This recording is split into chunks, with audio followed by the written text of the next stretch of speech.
This recipe is dear to my heart. My dad and stepmom hosted us while I was going through a very strict and challenging elimination diet, and my parents came up with this fabulous, easy, simple, delicious soup, and it was just an absolute game changer for me.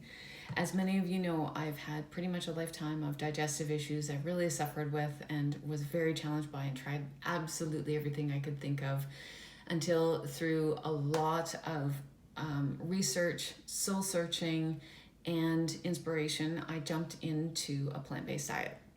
Not necessarily what I would recommend for someone with a with a history of digestive challenges, because the way our bodies work and our digestive system, our flora, bacteria, enzymes, etc., are being informed by the foods that we're eating. So if we're transitioning from one thing to another, whether it's processed food or meat, a lot of animal products and things like that, into just a ton of vegetables and beans, there can be some unpleasantness in the interim.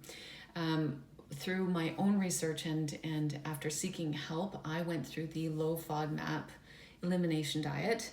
I will not go into it. Please do your own research. There's just a ton of information out there.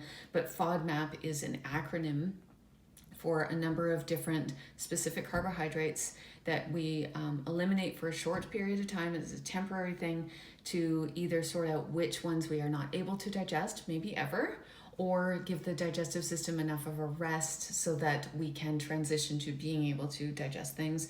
And I am proof that miracles happen in that I am able to digest everything but gluten. That's just my sensitivity. But like literally went from eating almost being able to eat nothing without having like massive consequences to being able to eat just like all the plants and beans and fruits, and just it's amazing. And I just wanted to share this one little recipe and hope that you do enjoy it, and hopefully a little inspiration on anyone who's having some tummy difficulties. Have a great day. Stay safe.